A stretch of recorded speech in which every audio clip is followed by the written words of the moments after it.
Hello, this is Jim Hendricks. This is a story of a visit to the KTM Center today to test ride the KTM Adventure 790R. I also had a friend along who was test riding the Adventure 790, the non-R version. The weather was great, and we decided to take a test ride for about an hour on both bikes together out to Dunstable Downs. Sunny, but there was quite a bit of traffic in Hemel Hempstead to get through before we could get out into the countryside. The bike I normally ride is a KTM 1090R. It has a 1050cc V-twin engine and about 124 horsepower.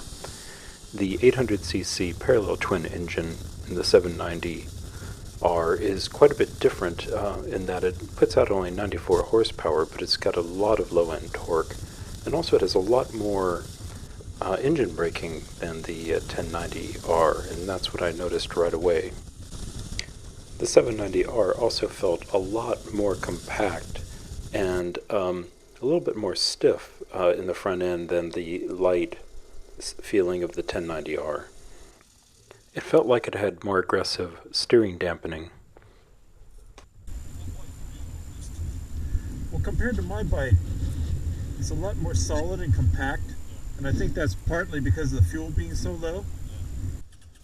The handling on both bikes was very solid and direct.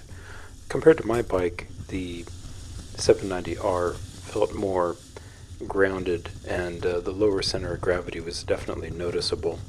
Also, the acceleration was different in that it was smoother, and I didn't really get the feedback vibration that I normally do through the V-twin on my bigger bike.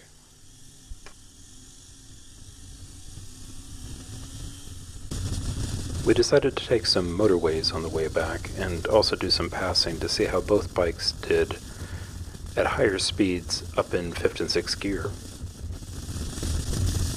Even though it's a smaller engine, the 790R had a lot of power on the upper range, and even though we were getting a little bit fast on the motorways, it never felt like it was running out of oomph or power. When we got back to the KTM Center, we took about a half hour to look over the bikes and talk about the differences between the two. Mike really preferred the non-R version of the 790 because the standover height is a good 30 to 50 millimeters lower than on the R version. He also really liked the overall characteristics and handling of the bike and the power outlay, so he had a good time.